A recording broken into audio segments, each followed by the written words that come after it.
마태복음 8장 23절에 27절 왜 두려워하느냐 합니다. 근데 우리는 어찌하여 두려워하느냐, 이거 어찌하여 이렇게 이제 어찌하여는 글자가 네 글자잖아요. 운율이 어찌하여 하면 어찌하여 두려워하느냐 하고 왜는 한 글자라서 외자잖아요. 왜 두려워하느냐. 운율 때문에 우리가 이제 단지 어찌하여라 이렇게 번역했어요. 근데 의미상으로는 네가 왜 두려워하느냐 이게 맞죠. 이게 더 파고와닿죠. 왜 두려워하느냐. 누가복음 8장, 마태복음 8장 26절 말씀인데 같이 읽겠습니다. 예, 그분께서 그들에게 이르시되오 너희 믿음이 적은 자들아 어찌하여 너희가 두려워하느냐 하시고 그분께서 일어나 바람들과 바다를 꾸짖으시니 매우 고요해지더라. 여러분, 예, 그분께서 그들에게 말씀하셨더라. 오 너희 믿음이 적은 자들아 왜 너희가 두려워하느냐. 그분께서 일어나 바람과 바다를 꾸짖으시니 매우 고요해지더라. 매우 잠잠해지더라. 잔잔해지더라. 잔잔해지더라. 고요해지더라. 어쨌든 왜 두려워하느냐? 참 기도합시다. 우리가 참 두려움이 많은 세대에 살고 있습니다. 우리 전체적. 예. 기도합시다. 위대하시고 거룩한 주 하나님 감사합니다. 하나님께서 저에게 주신 것이 두려움을 하는 영이 아니라 사랑과 건전한 생각의 영, 사랑과 능력과 건전한 생각의 영이라고 하셨습니다. 아버지 하나님께서 저에게 말씀하신 것 중에 두려워하지 말라 하는 말씀이 굉장히 많이 있습니다. 내가 너희와 함께 있느니라 하셨고 또 우리를 돕는 분이신 주님으로 인해서 내가 늘 강하고 담대하길 원합니다. 사랑하는 아버지 하나님 힘을 주십시오. 은혜 안에서 강건한 자가 되게 해주시고 성령 안에서 또 크고 강한 힘을 얻게 해주십시오. 아버지 주의 위로 가운데서 속사람이 강건해지길 원합니다. 아버지 저희 마음도 저희 생각도 저희 모든 것이 강건해지고 저희 영이 무엇보다 강건하게 되게 하시고 또 아버지 저희가 세움을 있도록 하여 주시옵소서. 또 저희가 그리스도 예수 안에 깊이 뿌리를 내리게 해주시길 간구합니다. 그래서 아버지 하나님 저희가 어떤 대파에도 어떤 비바람의 풍랑에도 아버지는 무너지지 않는 그런 참 반석에 씌워진 집과 같은 그런 종들이 되게 하여 주시옵소서. 사랑 아버지 하나님 저희가 주 안에 있사오니 아버지 저희가 또 넘어질지라도 다시 일어나고 주께서 저희를 일으켜 주시는 분이라 합니다. 저희가 아무것도 두려워하지 않고 염려하지 않게 하시고 이 땅을 사는 동안 또 아버지는 주님께서 기뻐하시는 일을 행할 수 있도록 또 그런 소원과 의지를 주시옵시고 하나님께서 모든 필요를 넉넉하게 공급해 주십시오. 주님께서 우리가 생각한 것이나 구하는 것이 서로 넘치게 공급하시는 분이라 하셨습니다. 또 너희의 모든 필요를 채우신 줄 하셨습니다. 아버지 또 저에게 지혜를 넉넉히 후하게 주시는 분이라고 말씀하셨습니다. 저희는 기록된 모든 말씀을 믿습니다. 아버지 하나님 이 시간도 저희 눈을 열어서 주의 법에서 놀라운 것을 보게 해주십시오. 주의 놀라운 것들을 저희가 볼 수 있는 그런 지각의 눈을 열어주시옵소서. 저희 귀를 열어주십시오. 저희 마음을 열어주시고 깨닫는 영을 주시옵소서. 그래서 아버지 하나님 주님께서 들려주시는 모든 말씀들이 저희 마음속에 믿음과 잘 결합할 수 있게 해주시고 마음의 보고에 아버지 쌓아질 수 있게 해주시옵소서. 흘러나가지 않게 하시고 빠져나가지 않게 해주시고 마귀에게 빼앗기지 않도록 해주십시오. 또 헛된 자들 악한 자들이 와서 아버지는 다른 씨앗을 뿌리지 못하게 주님께서 막아주시고 이 시간을 온전히 주님께 드립니다. 주님께서 주관하여 주시고 주님께서 말씀해 주시옵소서. 저희가 듣습니다. 감사드립니다. 주의 손 기도합니다. 아멘.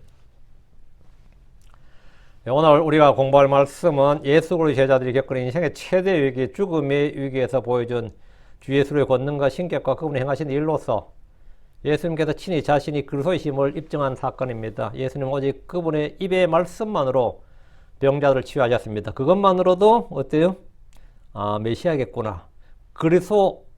그리스도이다까지는 아니라도 그리스도일 수는 있다. 상당히 파서빌러지가 높다. 그리스도일 가능성이 상당히 높다. 이까지는 됐죠.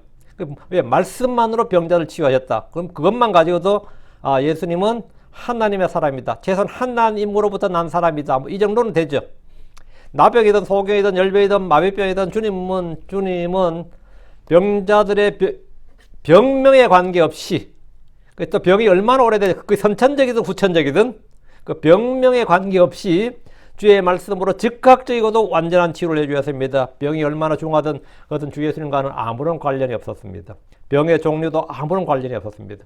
그런 주님께서 태풍과 지진과 토네이도, 산불, 전염병 같은 자연재해에 대해서는 어떨 것 같습니까? 똑같습니다. 똑같아요.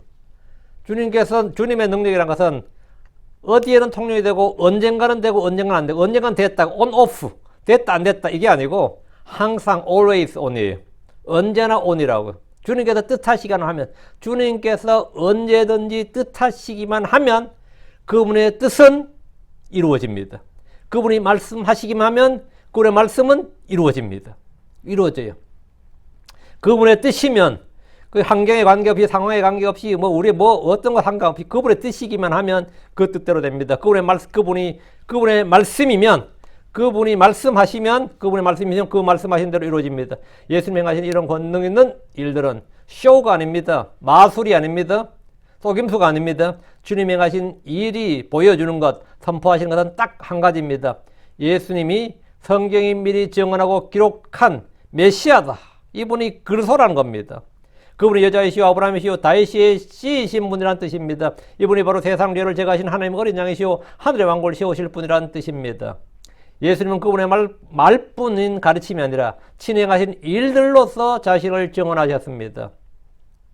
요한복음 14장 11절에 내가 아버지 안에 있고 아버지께서 내 안에 계신다는 내 말을 믿으라. 그렇지 못하겠거든 바로 그 일들로 인하여 나를 믿으라. 주님이 하신 일들은 그분을 믿게 하는 수단, 믿음을 가질 수 있도록 하는 도구입니다. 요한복음 5장 36절 그러나 내게는 요한의 그것보다 더 큰 증언이 있나니 이는 아버지께서 내게 주사 끝마치게 하시는 일들이라. 바로 내가 행하는 그 일들이라. 나에 관하여 곧 내 아버지께서 나를 보내셨다는 것을 증언하니라. 내가 행하는 바로 그 일들이 뭐를? 아버지가 나를 보내셨다는 것을 증언한다고요. 예? 아버지께서 내게 주사 끝마치게 하는 일들이라. 바로 내가 행하는 그 일들이 아버지께서 행하시는 주신 그 일들이라 이 말이에요. 예수님은 공생의 사역 동안 끊임없이 자신을 증언하였고 입증하심으로 누구든 그분을 믿도록 하셨습니다. 그분이 하나님의 아들이신 것과 주이신 것과 그리스도이신 것을 믿게 하신 겁니다. 주를 따르던 제자들은 그분이 어떤 분인지 잘 이해하려면 그분이 그리스도 주시라는 사실을 인정할 때만 그분의 말과 행하신 일들이 다 설명됩니다. 그 사람이 왜 그렇지? 그 사람이 왜 그렇게 배반을 때리지? 그 사람이 왜 헛소리를 하지? 그 사람이 왜 그런 짓을 하지? 그 사람이 왜 그렇게 맹목적이지? 이럴 때 그 사람을 완전히 관통하는 한마디 키워드가 있다고. 그럼 뭐 되죠? 다 이해가 되는 그런 게 있잖아요. 그분이 이렇게 말씀하시고, 이렇게 행하시고, 이렇게 한데, 도저히 이해 불가한 사람이야. 그렇죠? 근데 이해 불가한 사람이다 했는데, 그분이 하나이신 분이야. 그럼 뭐 다 말이 돼요. 그러면 그게 말이 다 된다고. 다 이해가 된다고. 그 예수를 관통하는 키워드가 하나가 뭐냐? 그게 뭐죠? 그분은 하나님이신 분이다. 사람이 되신 하나님이다. 그러면 복음서에 나오는 모든 말들이나 모든 일들이 다 뭡니까? 다 이해가 되죠. 다 이해가 돼요. 요즘 미국이 왜 이렇게 혼란스럽냐? 이러면 그걸 관통하는 키워드가 하나 있어요. 그것 때문이다 그러면 그러면 이해가 됐네. 이런 거 있잖아요. 그죠? 예수님을 이해하는 딱 하나, 예수님을 설명할 수 있는 한 가지, 합리적인 한 가지 전제가 있다면 그분이 율법과 시편과 예언자들이 기록하고 증언한 그분이시다라고 할 때, 그분이시다 할 때 모든 것이 쉽게 이해가 되고 다 쫙쫙 맞아 떨어집니다. 주님께서 가버나움에서 하루를 마치시고 저녁이 되자 바다 건너편으로 가라고 명령하셨습니다. 밤에 배를 타고 가는 바다 건너편 도시로 가는 길에 그들은 폭풍과 파도를 만났습니다. 이들은 죽음이란 절체절명의 위기에 놓였습니다. 구명장비도 없이 배에 탔던 제자들입니다. 구조대도 없습니다. 그들은 두려움에 떨었고 공포에 질렸습니다. 이런 경험을 한번 해보면 평생에 다시는 배를 타고 싶지 않을 정도로 나 이제 다시는 배를 안 탄다. 그 뭐죠? 어떤 트라우마가 생기는 거예요. 이런 경험 한번 배멀미 심하게 한번 해도 말이죠. 배 타고 싶은 마음이 없어요. 비행기를 타고 한번 사고 위험을 한번 당해버리면 다시는 비행기 타고 싶지 않습니다. 제자들이 지금 이런 배에서 이런 경험을 한번 해버리면 평생에 두 번 다시는 배를 타고 싶지 않을 정도로 크고 두려움과 공포였다고. 여러분들은 공포를 경험해 본 적 있습니까?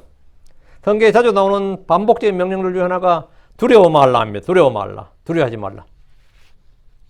제자들은 바다 위에서 폭풍과 파도에 죽을 위기에 놓이자 두려워했습니다. 게르게서 사람들은 그 도시에 있는 마귀 들린 사람들을 두려워했습니다. 사람 누구나 두려워하는 것이 있습니다.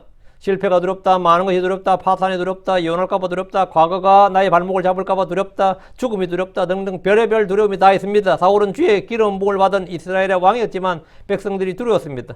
오바댜는 신실한 주의 종이었지만 자기의 주인 아합 왕이 두려웠습니다. 빌라도는 유대의 총독이었지만 백성들의 소요와 밀란이 일어날까봐 두려웠습니다. 베드로는 예수님이 재판받으시는 날 밤에 자기가 주의 제자인 것이 드러날까봐 두려웠습니다. 주를 버리고 떠났던 제자들은 유대인들이 두려웠습니다. 그럼 왜 두려운 겁니까? 왜 두려운 겁니까? 뭐가 두려운지 우리가 알겠어요. 그죠? 뭐가 두려운지 다, 왜 두려운 거예요? 왜 두려운 거죠? 주께서 여러분에게 뭐가 두려우냐 이게 아니고 왜 두려우냐. what이 아니고 why. 왜 두려우냐고. 뭐가 두렵냐면 사망이 두렵지. 뭐가 두려면 사고가 두렵지. 뭐 질병이 두렵죠. 파산이 두렵지. 우린 뭐가 두려운지는 다 압니다. 여러분이 뭐가 두려워요? 뭔가 두려운 게 있죠. 나는 뭐가 두려운 게 있다고. 근데 왜 두려우냐 그러면 뭐죠? 왜 두려우냐 그러면 여러분 뭐로 답할 겁니까? 왜 두려우냐? 어찌하여 두려워하느냐고 질문하시면 뭐라고 하시겠습니까? 왜 두려우냐고 물으면 저는 폭풍이 두려워요. 저는 뱀이 두려워요. 저는 뭐 깡패가 두려워요. 저는 누가 두려워요. 그럼 할 수 있잖아요. 응? 근데 그거는 뭐가 두려운지, 주님이 뭐가 두려우냐고 물었으면, 난 뭐가 두렵다고 하면 되죠. 주님 왜 두려우냐고 하고, 왜 두려우냐고. 왜 두려우냐 그러면 그건 답이 아니죠. 사람이 무엇이 두려운가, 누가 두려운가 말하라면 쉽습니다. 그 사람 진짜 참 무섭더라고요. 이런 거 있죠. 그렇지만 왜 두려운데 그러면 왜 두려운지 정확한 이유를 잘 모릅니다. 오늘 하루 주님의 일정을 보십시오. 산에 오르셔서 무리들에게 말씀을 가르치셨습니다. 상상손입니다. 산에서 내려와서 가버나움에서 나병 걸린 사람을 정결케 하셨습니다. 그리고 백부장을 만나서 그의 종을 고치셨습니다. 그리고 마귀 들린 자들 데려왔기 때문에 그들 안에 있는 영들을 쫓아내셨습니다. 그리고 모든 병자를 고치셨습니다. 때는 저녁이었어요. 베드로의 집으로 가셔서 베드로의 장물 고치셨습니다. 이것이 산상소를 마치시고 산에서 내려온 단 하루 동안 주께서 행하신 일입니다. 그리고 그날 저녁에 주님은 제자가 되겠다는 사람에게 제자 요건을 말씀해 주셨고, 제자에게 부적격자가 누구인지 말씀해 주셨습니다. 누구도 신자가 되기에 부적합한 사람 없습니다. 그러나 주를 따르는 제자, 부르심이 합당하지 않는 사람들이 있습니다. 주께서 제자로 합당하지 않다고 한 제자들은 첫째 주님보다 더 사랑한 것이 있는 사람입니다. 마태복음 10장 37절에 아버지나 어머니를 나보다 더 사랑하는 자는 내게 합당하지 아니하니라. 그리고 아들이나 딸을 나보다 더 사랑하는 자도 내게 합당하지 아니하니라. 둘째, 자기 십자가를 지고 자기 십자가를 지지 않고 주를 따르는 자, 부적격자입니다. 마태복음 10장 38절에 그리고 자기 십자가를 지지 않고 내 뒤를 따르는 자는 내게 합당하지 아니하니라. 대체 손에 쟁기를 잡고 뒤를 돌아보는 자, 부적격자입니다. 누가복음 9장 62절에 이에 예수님께서 그에게 말씀하였더라. 어떤 사람도 손에 쟁기를 잡고 뒤를 돌아보는 자는 하나님의 왕국에 합당하지 아니하도다. 주님께서 합당하지 않다 한 말. 이 말씀들은 크리스천이 되기 위한 또는 구원의 조건이 전혀 아닙니다. 모든 신자가 다 주를 따른 제자가 아닌 것은 분명합니다. 주님은 무리들을 보내시고 제자들에게 바다 건너편으로 갈 것을 명령하셨습니다. 시각은 이미 저녁을 넘어 밤입니다.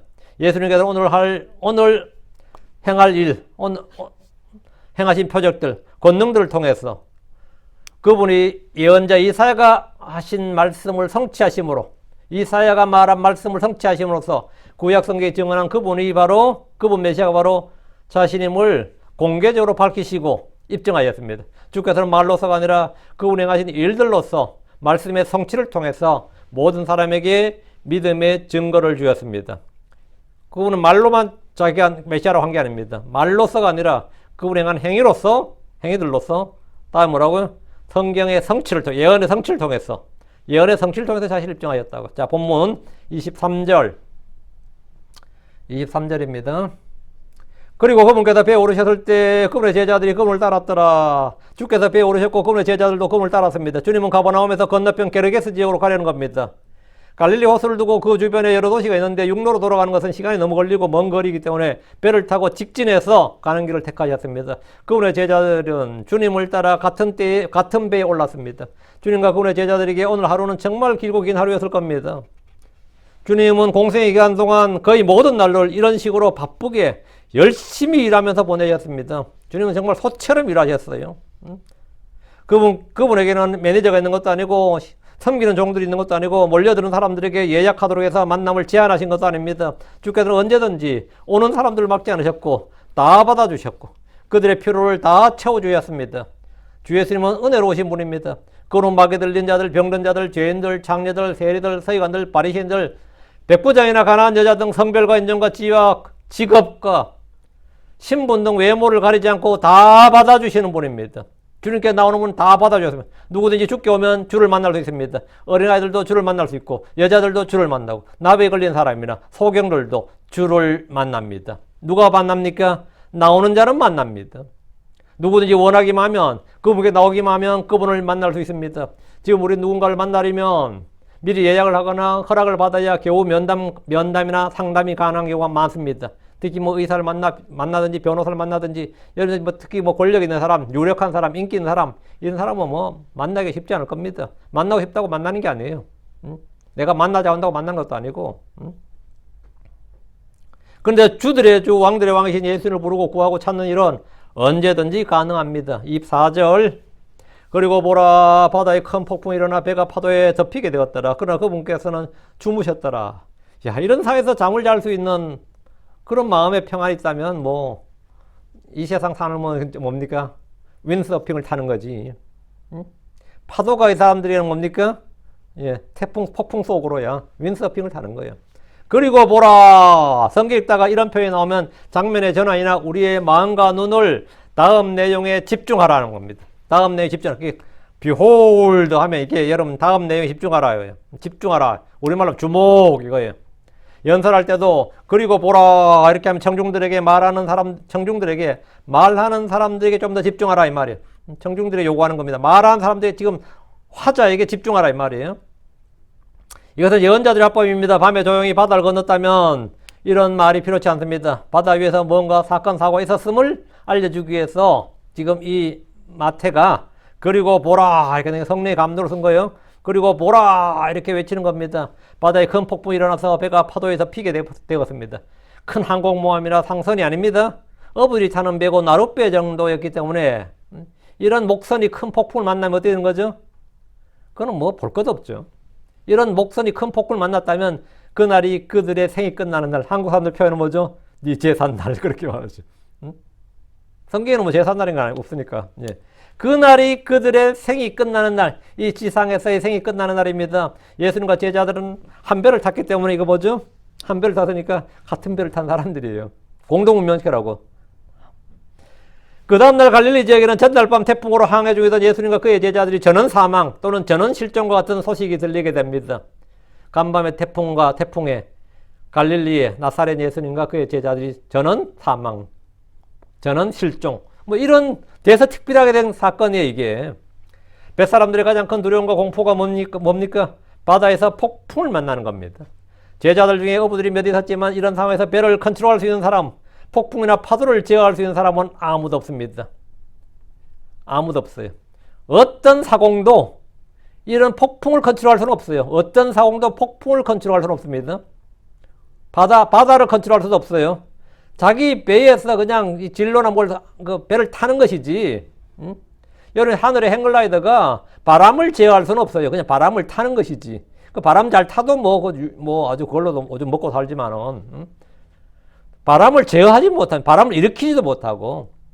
올림픽 경기 할 때 뭐 조정이나 이런 거 할 때 바람 안 불면 게임 그날 경기 다 취소해요. 어떤 올림픽 조직위원회도 뭐 세계 선수권 대회도 그 조직위원회가 바람을 일으키지 못하거든. 우리도 마찬가지입니다. 우리도 그런 걸 아무것도 할 수 있는 게 없어요. 예. 지금 이 상황이 어떠나 폭풍이나 파도를 제어할 수 있는 사람은 이 땅에 없다 이거예요. 지금처럼 긴급 신호나 전환 신호를 보낼 수 있는 통신기도 없습니다. 여러분도 여기 미국에 토네이도 일면 도망가는 게 최고지 뭐 다른 거 없죠. 도망가야지 무조건. 조용한 호수나 바다에서 낚시를 하던 사람들도 배가 뒤집히면 죽습니다. 배가 파도에 덮이게 되었을 때 제자들이 느꼈을 공포를 한번 생각해 보십시오. 거기다 아무것도 보이지 않는 밤입니다. 바다에 풍랑이 일어도 하늘의 달과 별들이 있을 수 있지만 그것이 두려움을 조금이라도 해결해 주는 것은 아닙니다. 다시 4절. 그리고 보라, 바다에 큰 폭풍이 일어나 배가 파도에 덮이게 되었더라. 우리가 여기서 얻을 수 있는 교훈은 주님의 명령에 순종해서 가는 길, 주님과 함께 있는 길, 지금 같은 배에 타고 있어도 어려움은 있다는 겁니다. 주님과 함께 가는 길, 함께 걷는 길에는 어려움이 없느냐? 아니다. 주님과 함께 가는 길, 주님이 내 곁에 계셔도 있을 일은 다 있더라 이거예요. 제자들은 지금 주님의 명령에 불순종해서 세상으로 떠나는 길이 아닙니다. 이들은 요나와 같이 다른 길로 배를 탄 게 아니에요. 그들이 이 밤에 배를 탄 것은 그들의 선택이나 결정이 아니라 주께서 명령하신 겁니다. 주님이 가자고 해서 가는 길이라고. 그들은 주의 명령에 따라 배에 올랐습니다. 그들 중에 요나처럼 주의 명령을 거역하고 불순종해서 배에 올라탔던 사람은 아무도 없습니다. 뿐만 아니라 지금 그들 곁에는 주님이 계십니다. 그러면서 바다에 큰 폭풍이 일어났습니다. 그들이 탄 배가 파도에 덮이게 되었습니다. 이것이 이 땅에서 성도들의 삶입니다. 이것이 성도들의 삶이에요. 아무것도 하지 않으면 아무 일도 일어나지 않습니다. 그러나 주의 뜻대로 살고자 하면 고난이 오고 박해가 오고 역풍이 불고 죽음의 위기와 두렵게 하는 일들이 사방에서 일어납니다. 여러분은 고난이 있을 때 어떤 생각이 듭니까? 누구를 찾습니까? 제자들은 배를 덮치는 파도 속에서 두려움에 떨고 있을 때 곁에 주님은 뭘 하고 계셨습니까? 주무시고 계셨습니다. 그러나 그분께서는 주무셨더라. 주님은 산에 오르셔서 말씀을 가르치셨습니다. 내려오셔서는 저녁이 될 때까지 쉴 새 없이 일하셨습니다. 무리들이 따랐고 사람들이 몰려들었기 때문입니다. 사람들을 만나서 만나는 일이나 특히 사연이 많은 사람들을 만나서 그들의 문제를 듣고 해결해주는 일은 결코 쉽지 않습니다. 진짜 진이 빠지는 일이라고요. 주께서는 부지런히 일을 하셨습니다. 그리고 배를 타고 가시는 중에 배에 주무셨습니다. 얼마나 고뇌 주무셨는지 이 파도가 치고 물이 덮치는 배 위를 덮치잖아요 지금. 제자들도 그냥 곁에서 모두 깊은 잠에 빠져 있었다면 밤새 잠든 사이에 배는 목적지에 도착했을 겁니다. 근데 주님은 그렇게 일을 많이 했지만 제자들은 주로 앉아 있었기 때문에 옆에 있었기 때문에 제자들은 그 피곤함이 없었던 거예요. 근데 주님은 너무 고뇌 주무셨던 거죠.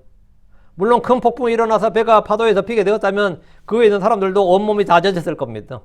온몸이 다 젖었을 거죠. 볼 것도 없고. 아무리 사람이 깊이 잠이 들어도 이런 상황에서 잠은 저절로 깨게 돼 있죠. 깨지 않을 수 없을 것 같은데 주님은 폭풍이 일고 배로 물이 쏟아져도 개의치 않고 주무시고 계셨습니다. 이것이 바로 주의 평안입니다. 이게 성경이 말한 peace of God, 하나님의 평안. 주님 우리에게 주시겠다는 my peace예요. 나의 평안입니다. 지금 내가 주는 평안은 세상이 주는 것 같지 않고 이럴 때 내가 주는 평안, 나는 내가 너에게 나의 평안을 남겨놓으니 할 때 나의 평안, my peace. 하나님의 평안, 예수로의 평안이에요. 주의 평안이라고. 세상이 주는 것과 다른 평안, 완전한 평안, 큰 평안입니다. 이 평안을 가지고 있다면 폭풍이 있는 바다 위에 작은 배에서 하룻밤을 보내는 것이 아무것도 아닐 수 있습니다. 아무것도 아닐 수 있습니다. 간밤에 엄청나게 폭풍이 일었는데 지금 배를 타고 건너셨단 말인가요? 그리고 저는 잠을 자느라고 이게 말이 돼 안 돼요. 저는 잠을 잤는데 그때 이 평안이 이 평안을 이 절대 평안이죠. 한마디로 이 절대 평안을 가져야 돼요. 예수님 지금 제자들에 보여준 평안이 뭐냐? 절대 평안입니다.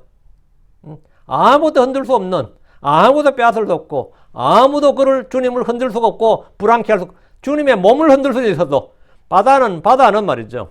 파도는 배를 흔들죠. 그럼 당연히 주님의 몸을 흔들 수가 있어요. 주님의 몸을 흔들 수 있지만 그 무엇도 그 누구도 주님의 마음을 흔들 수가 없습니다. 주님의 마음을 불안케 한다든지 초조하게 한다든지 힘들게 한다든지 이런 거 주님의 마음을 흔들 수가 없다고. 자 25절 그리고 그분의 제자들이 그분께 나와 그분을 깨우며 말하기를 주여 우리를 구원하소서 우리가 멸망하나이다. 그리고 그분의 제자들이 그분께 나와서 그분을 깨웠습니다. 그들이 이 시간 할 수 있는 유일한 일은 곁에서 주무시는 주님께 나와서 깨우는 겁니다. 주님을 깨우는 거예요. 그들은 주께 기도했습니다. 이게 뭐예요? 주여 우리를 구원하소서. 이게 뭐죠? 주여 우리를 구원하소서 우리가 멸망하나이다. 이게 기도예요. 이게 주님께 하는 기도라고. 그들은 주께 기도한 겁니다. 지금 사람들의 지혜와 힘과 도움은 아무 소용이 없습니다. 아무 효력이 없어요. 아무 권능이 없습니다.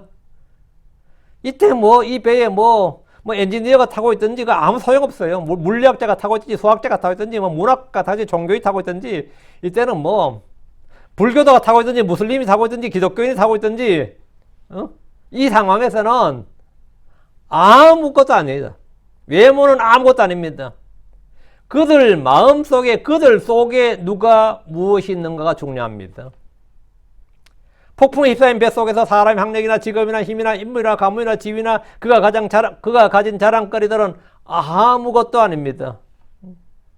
평온한 배에서 달밤에서 달을 보면서 유유자적 노를 저을 때야 식구도 읊고 술도 한잔 마시고 예를 들어 낚시도 하고 인생을 논하고 외모도 자랑하고 할 수 있잖아요. 할 수 있죠. 저는 뭐 평생 노만 적었습니다. 근데 저는 뭐 미국 어느 대학에서 뭐 박사학위를 받아왔습니다. 이러면 뱃머리 위에서도 뭐 한 놈은 열등감 느끼고 한 놈은 우월감 느끼지만 그렇게 대화하는 도중에도 폭풍 일어버리면 어느 놈이 나은 놈이야. 폭풍 일어버리면 아무것도 아니에요. 직업이고 학력이고 아무것도 아닙니다. 제가 얼마나 큰 회사를 갖고 있는 그것도 쓸데없는 소리입니다. 제가 돈이 얼마나 있고 폭풍 위에서 이 바다 위의 폭풍에서는 잔잔한 바다 위에서는 뭐 아무것도 아니에요. 뭐 준비온 음식도 먹고 심지어 바다 위에서 라면이라도 끓여 먹을 수 있다고. 그때 이것저것 이야기 다 하지. 근데 갑자기 폭풍이로 그러면 그건 아무것도 아니면 그때부터 사람은 뭡니까? 다 동대동입니다. 다 동대동이에요. 누구도 낫고 못하고 없습니다. 하나님께서 한번 흔들어 놓으면 다 똑같다고. 우리가 아무것도 할 수 없을 때, 우리가 어떤 꾀를 낼 수도 없을 때, 어찌할 바를 모를 때, 그때 우리의 소망, 우리의 빛, 우리의 힘이 예수 그리스도입니다. 그때 뭘 찾겠습니까? 그때 뭘 찾겠냐고요. 주여 우리를 구원하소서 우리가 멸망하나이다. 그들은 바다 위에 있었고 폭풍과 파도로 뒤덮이게 되었지만 그들 곁에는 주 예수님이 계셨습니다. 이것이 우리의 힘입니다. 이것이 힘이에요. 이것이 안전입니다. 이것이 구원입니다. 이것이 소망입니다. 주님 곁에 있다는 것. 내가 부를 수 있고 찾을 수 있고 나아갈 수 있는 그분이 내게 있다면 나는 나의 모든 필요를 다 가진 것입니다. 주 예수님은 전능하신 하나님입니다. 제자들은 낮에 나병 환자, 백부장의 종, 그리고 수많은 병자들을 고치시고 마귀들은 쫓아내시는 예수님을 봤습니다. 옆에서 현장에서 봤어요. 그들은 지금 예수님을 깨우며 그분께 주여라고 불렀습니다. 나병 환자도 이렇게 불렀죠. 백부장도 주여 이렇게 불렀습니다. 주여 이렇게 불렀어요. 이것은 나병 환자나 백부장이 불렀던 바로 그 이름입니다. 누구든지 주의 이름을 부른 자는 구원을 받습니다. 우리는 언제든지 은혜 왕자 앞으로 나아가 그분의 은혜, 그분의 도움, 그분의 긍휼, 그분의 이름을 부를 수 있습니다. 제자들은 지금 그들의 인생에서 가장 큰 위기와 죽음의 위기에 몰려 있습니다. 이것은 그들이 아무도 원치 않았던 것이고 예상치 못했던 것입니다. 이거는 인생에 내 계획이 없었던 일이에요. 근데 우리의 사건, 사고란 건 다 계획이 없는 거예요. 어느 인생의 계획에 사건, 사고가 있습니까? 근데 우리가 겪는 건 다 우리의 계획이 없는 겁니다. 다 기대하지 않는 겁니다. 근데 어느 날 갑자기 닥치는 거예요. 그러나 그들에게는 곁에 주님이 계셨습니다. 이게 I am with you예요. 내가 너희와 함께 있느니라 합니다. I am with you. I will be with you. I am always with you. 내가 항상 너희 함께 있느니라. 그들은 다급하게 주여 우리를 구원하소서 우리가 멸망하나이다 이렇게 외쳤습니다. 부르짖음의 기도고 간구입니다. 26절. 그리고 그분께서 그들에게 말씀하시니라 너희가 어찌하여 두려워하느냐. 여기 너희가 어찌하여 두려워하느냐. 너희가 왜 두려워하느냐. 한 외글자가 돼가지고 이제 어찌하여라고 했는데요. 예, 제목에 내가 왜 두려워하느냐 했고요. 너희가 어찌하여 두려워하느냐. 오 너희 믿음이 적은 자들아 그때 그분께서 일어나서 바람과 바다를 꾸짖었더라. 이에 거기에 깊은 고요가 있었더라. 이게 깊은 고요가 있었더라. 참 표현이 어때요? 고요함이 그냥 고요함이 아니에요. Great calm. 여러분이 한국 이름이 뭐죠? The country of morning calm. 그런 게 있어요.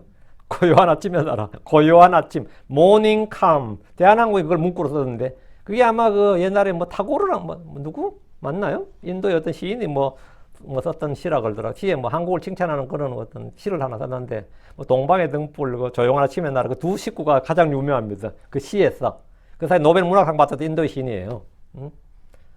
그거 가지고 엄청 항상 국뽕을 진짜 국뽕에 취하지. 그냥 쓴 말인데 그 사람이 한국어를 알까? 한국을 한번 방문해 주기를 간절히 요청을 했는데 한국을 안 왔습니다. 일본까지 왔어요. 그 한국에 좀 방문 좀 해달라고 하니까 일본에서 한국에 보내는 시예요. 뭐 일종의 산문시죠. 시라고 하기 좀 그런데 거기 나오는 문구인데 그게 뭐냐 동방의 등불 고요한 아침의 나라가 한국에 뒤집어졌습니다. 지금까지도 거기서 먹습니다. 근데 그 calm이 뭐죠? 고요함이죠. 이 본문이 뭐죠? Great calm, great calm. 뭐 이게 이거 어떻게 해야 되겠어요? 표현이 뭔가 같습니까? 큰 고요, 한국말이 안 되잖아요. 깊은 고요함. 깊은. 이제 이에 거기에 깊은 고요함이 있었더라. 깊은 고요가 있었더라. 말 됩니까? There was a great calm. There, 거기에. 주님께서 뭐라 했어. 그럴 때는 거기에, there, 이때 there를 번역해야 돼요. 그냥 고요가 있었더라. 거기에 깊은 고요가 있었더라. 참 멋있는 표현이죠. 제자들의 부르짖음에 주께서 그들에게 말씀하셨습니다.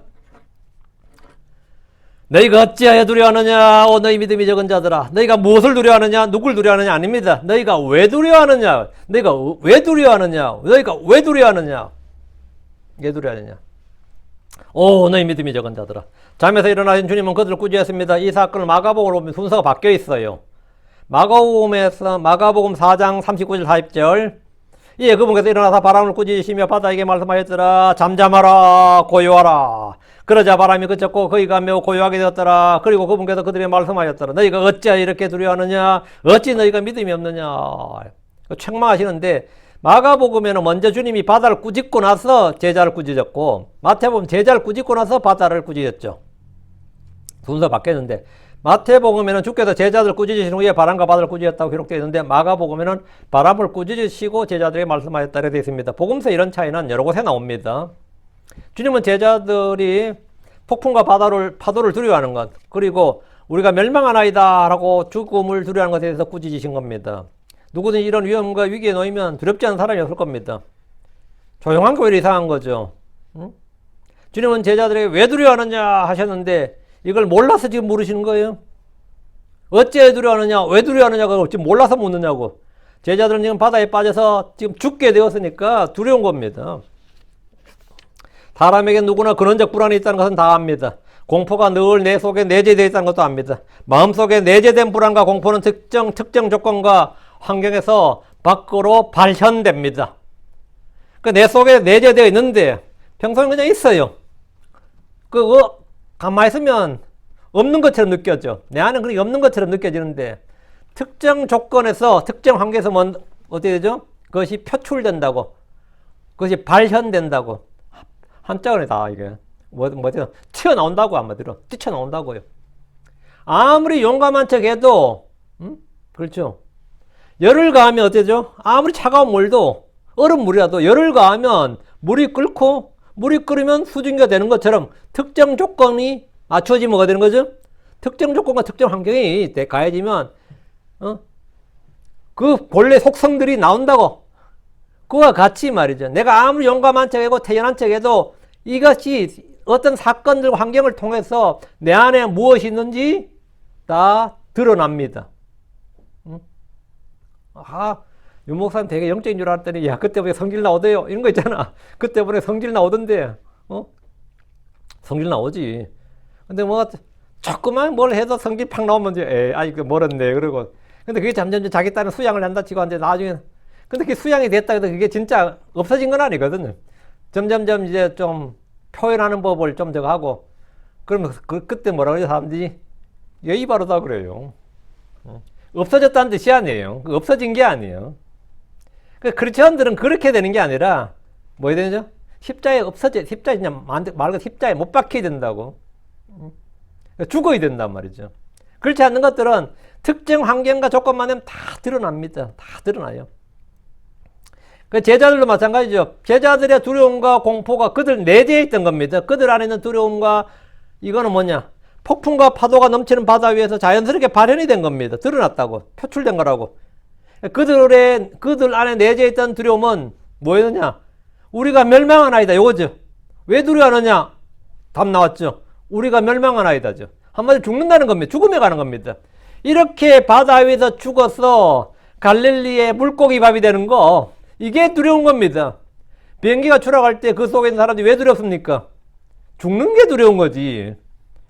비행기가 추락하는 게 두려운 게 아니고 죽는 게 두려운 거예요. 여러분 여기 열기구라든지 아니면 우리 노스베리 파암 같은 데 가면 타고 하는 거 있잖아요. 그거 막 내려갈 때 보면 사람 스릴 느끼죠. 근데 왜 사람들이 안 두려워해요? 안 죽는다고 생각하니까 그거 하는 겁니다. 번지 점프하는 사람들이 왜 안 두려워합니까? 왜 그 짓 하죠? 안 죽는다고 하니까 그 번지 점프 하는 거예요. 근데 그게 줄 끊을지도 몰라 하면 줄 끊어질지도 몰라 하면 누가 뛰어내리겠습니까? 응? 줄 끊어질지도 몰라 그러면 누가 뛰어내리냐고. 죽는다 안 죽는다가 똑같은 행동을 저 폭포소 뛰어드는 것도 마찬가지고, 저 높은 그 몇백 메타 밑으로 떨어지는 거지. 스릴 넘친단 말이지. 근데 그건 단 뭐가 됐죠? 내 로프가 위에 안전하게 매여 있다는 전제, 그 믿음 하에서 가능한 일인데요. 그거 아니면 뭐 아무도 못 뛰어내립니다. 뛰어내리고 안 뛰어내리고 똑같은 환경인데 뭐의 문제냐고. 그 두려움은 어디에 있는 거냐고요. 응? 죽는 게 두려운 거예요. 침몰하는 뱃속에 있는 사람들이 가라앉고 있을 때 느낄 공포와 두려움은 아무도 가늠할 수 없을 겁니다. 불타는 건물 속에 있는 사람들 어떻습니까? 그런데 그런 사람들에게 왜 두려워하느냐 물으면 묻는 놈이 미친놈이죠. 왜 두려워하느냐 물으면 묻는 놈이 미친놈이죠. 그런데 그것은 정확한 사실은 아닙니다. 제자들이 지금 이토록 두려운 것은 바람과 파도로 죽게 된 것 때문이 아니라, 그것이 1차적인 걸 하지만 지금 주님의 질문은 그게 아닙니다. 그들 안에 생명이신 주님, 구원의 주님 말씀에서는 믿음과 평안이 없기 때문에 두려운 겁니다. 어째 두려워하느냐? 내 속에 내 마음을 컨트롤하는, 내 마음을 다스리는 뭐죠? 내 마음을 통치하고 지배하는 뭐가 없다? 하나의 평강이 없다고요. 그래서 두려운 겁니다. 사람은 왜 두려우냐? 그들은 미처 이 사실을 알지 못해서 내가 왜 두려우냐고. 우리 주께서는 그 사실을 알려주시는 겁니다. 두려움의 원인을 알아야 두려움을 이길 수가 있습니다. 우리는 전혀 두려워하지 않아도 될 것을 두려워하며 살 필요가 없습니다. 우리가 정말 두려워해야 되는 것은 혼과 몸을 지옥에 던져서 멸하실 수 있는 하나님, 그분입니다. 우리는 원인을 잘못 파악해서 우리가 맞닥뜨린 다양한 환경에서 이유를 찾지만 두려움과 불안과 공포와 초조와 염려 등은 모두 마음에 주 예수님이 없을 때 일어나는 현상입니다. 마음의 평강의 주가 없으면 평강이 없습니다. 내 마음의 안식의 주가 없으면 안식이 없습니다. 내 마음의 위로자가 없으면 위로가 없습니다. 권능의 주가 없으면 권능이 없습니다. 나의 힘이신 주가 없으면 아무것도 할 수 없습니다. 구원의 대장 구원자가 없으면 아무리 작은 일에도 두려워 떨게 됩니다. 제자들은 파도와 폭풍에 두려웠던 것이 아니라 그들의 믿음이 적었기 때문에, 믿음이 없었기 때문에 두려웠던 겁니다. 주님이 진단하신 두려움의 원인은 뭐냐? 너희가 어찌하여 믿음이 없느냐? 너희가 어찌하여 믿음이 적으냐? 이게 너희가 두려워하는 이유라는 겁니다. 파도가 아니라는 거죠. 우리가 왜 두려운 겁니까? 주의 평강이 내 마음을 다스리고 주의 은혜가 의를 통해 군림한다면 당연히 두려움이 없습니다. 제자들의 마음은 그들이 보는 것으로 인해 지금 겪고 있는 현실의 어려움으로 떨었지만 우리 마음보다 크신 분, 세상보다 더 크신 분의 믿음이 있으면 이런 두려움은 다 해결됩니다. 주께서 너희가 어찌하여 두려워하느냐 오 너희 믿음이 적은 자들아 라고 하셨는데, 이것은 단순히 책망이 아니라 그들의 두려움의 근원, 이유, 출처, 해결책을 알려주고 계신 겁니다.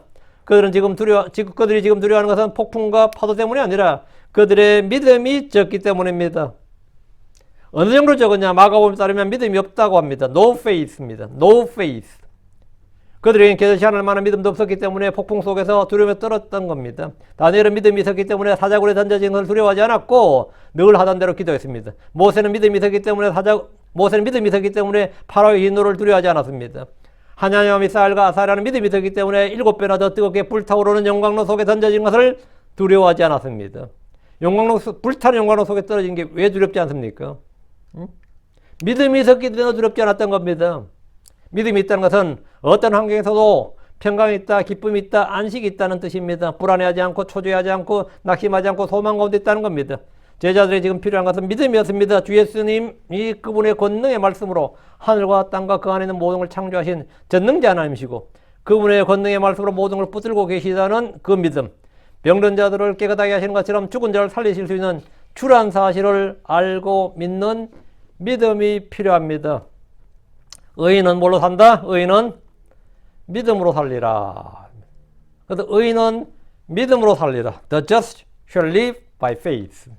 우리는 믿음으로 삽니다. 우리는 믿음으로 걷습니다. 우리는 믿음으로 달립니다. 우리는 믿음으로 싸웁니다. 우리는 믿음으로 행합니다. 믿음으로. 기도할 때도 믿음으로 구합니다. 다시 26절.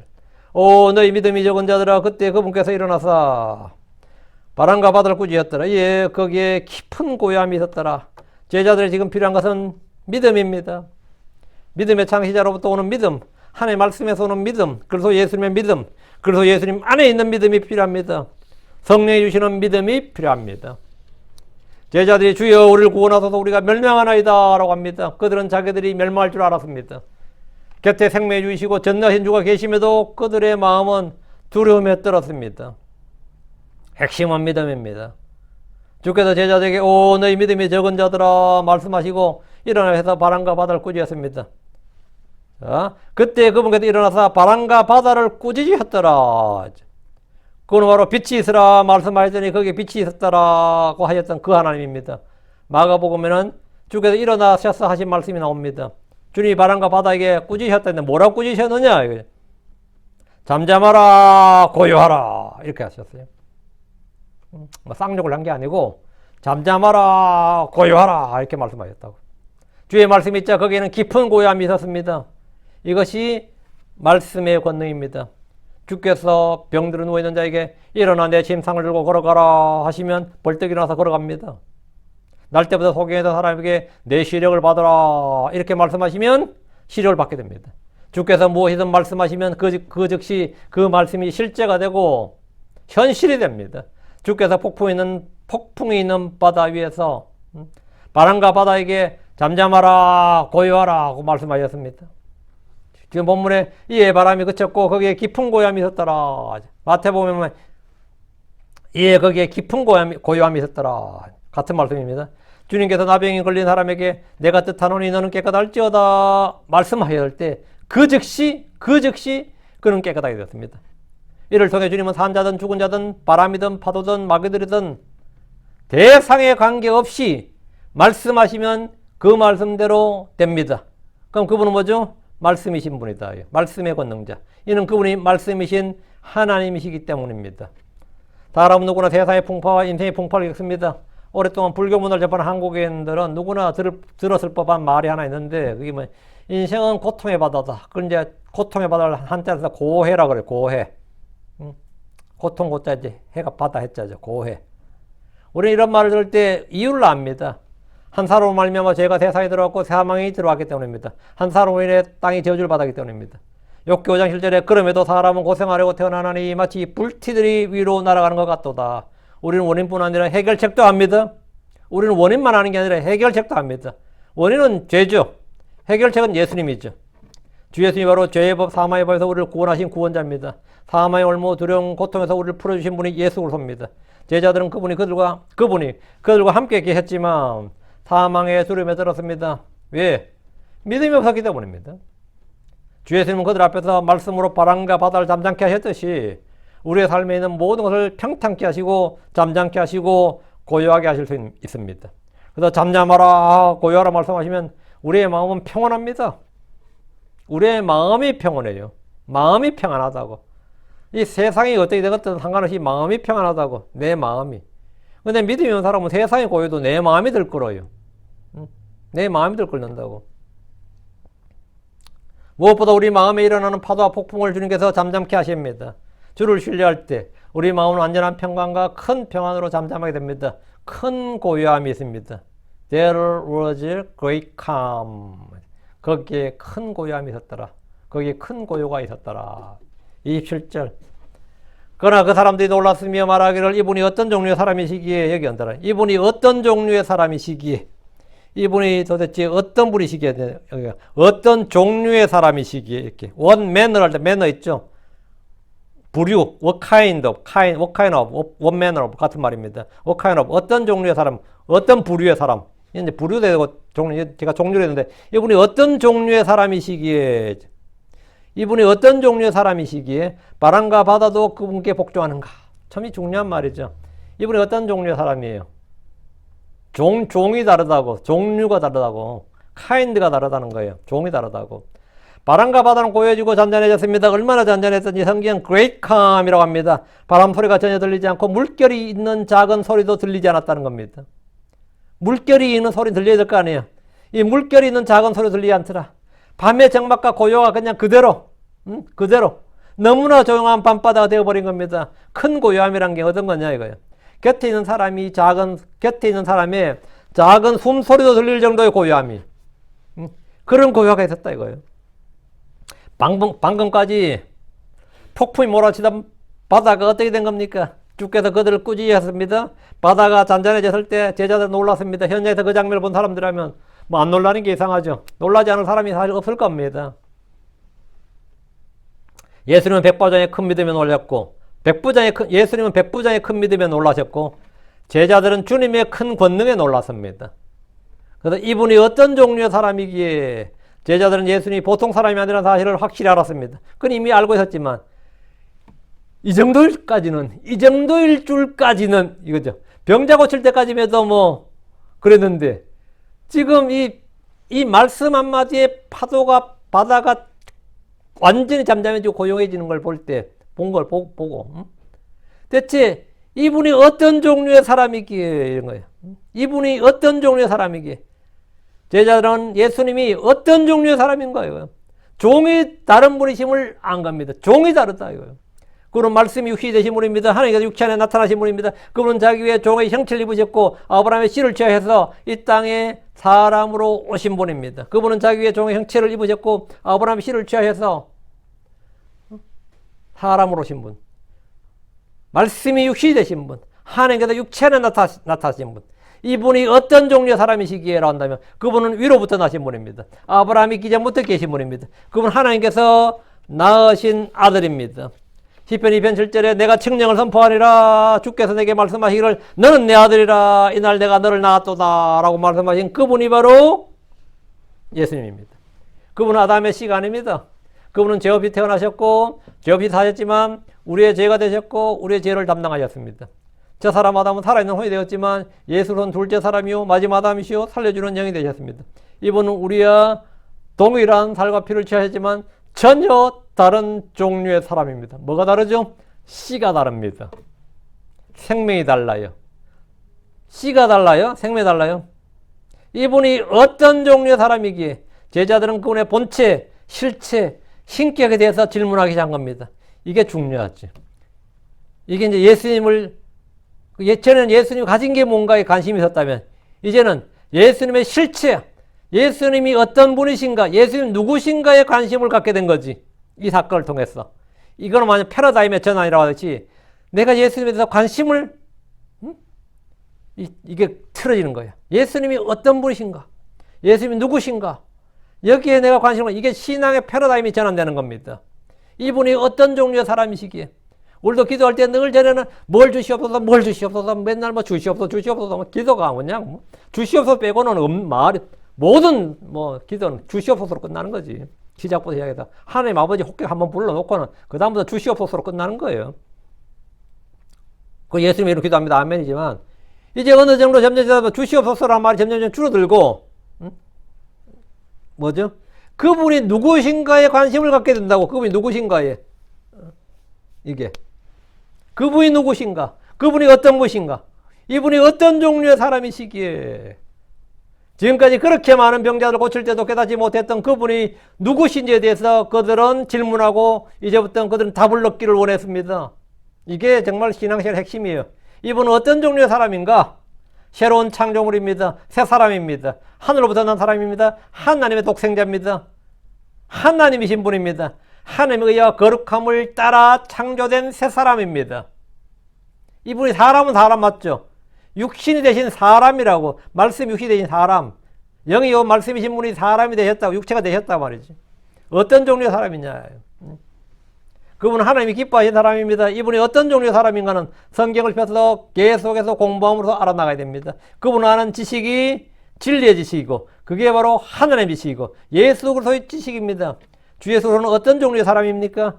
그분 하나님으로서 난 사람, 하나님의 독생자, 하나님이 인정하시는 분, 하나님이 기름 부으신 사람, 하나님께서 기뻐하신 사람, 내 사랑하는 아들이오라고 말씀하신 분, 내가 이날 너를 낳았도다 하신 바로 그분입니다.